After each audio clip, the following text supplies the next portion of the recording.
Bubble est un outil de développement web appelé full stack. C'est un outil qui combine le front-end et le back-end.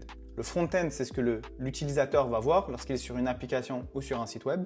Et le back-end, c'est la partie base de données et logique métier, logique de l'application. L'avantage de Bubble, c'est que c'est un outil no-code, c'est-à-dire qu'on va pouvoir développer une application sans écrire une seule ligne de code. Concrètement, ça se présente comment? Nous allons pouvoir uniquement drag and drop, glisser, déposer les éléments pour créer notre application.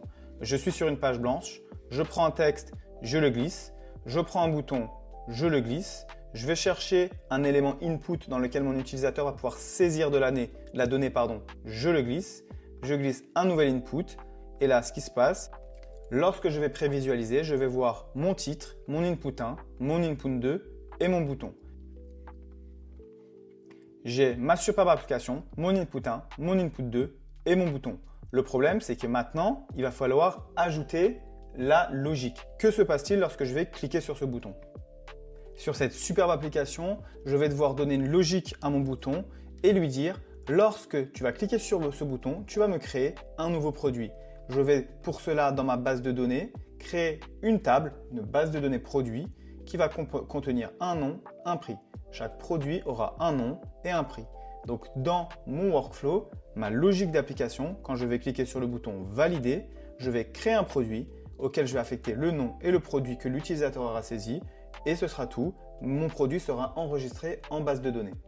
Faisons un test. Si je mets produit numéro 1 et que je mets un prix de 100, si je valide mon produit est rentré en base. Si je mets produit numéro 2 et que je le mets à un prix de 200 et que je valide mon produit est enregistré en base.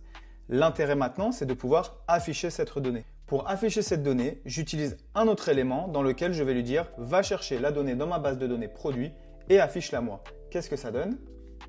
Lorsque je reviens dans ma prévisualisation, j'ai toujours ma superbe application, ma liste de produits, produit 1 à 100 €, produit 2 à 200 €. Si je rajoute le produit numéro 3 à 300 € et que je valide mon produit, il se rajoute à ma liste. L'intérêt d'une application, c'est d'avoir de la donnée stockée dans une base de données et de pouvoir interagir avec l'utilisateur et ensuite de lui faire afficher de la donnée. Le no-code facilite grandement cette pratique et permet à n'importe qui de pouvoir créer une application sans contrainte et sans écrire une seule ligne de code. Depuis sa création, Bubble a connu 5 milliards de pages qui sont vues chaque année et 4,7 millions d'applications ont été créées sur Bubble. Pour créer une application sur Bubble, il n'y a rien de plus simple. Vous créez un compte sur le site, vous créez votre première application et vous commencez comme moi à poser un bouton, à poser un input, à créer une base de données et à créer votre application. Ne négligez ni la performance ni la sécurité.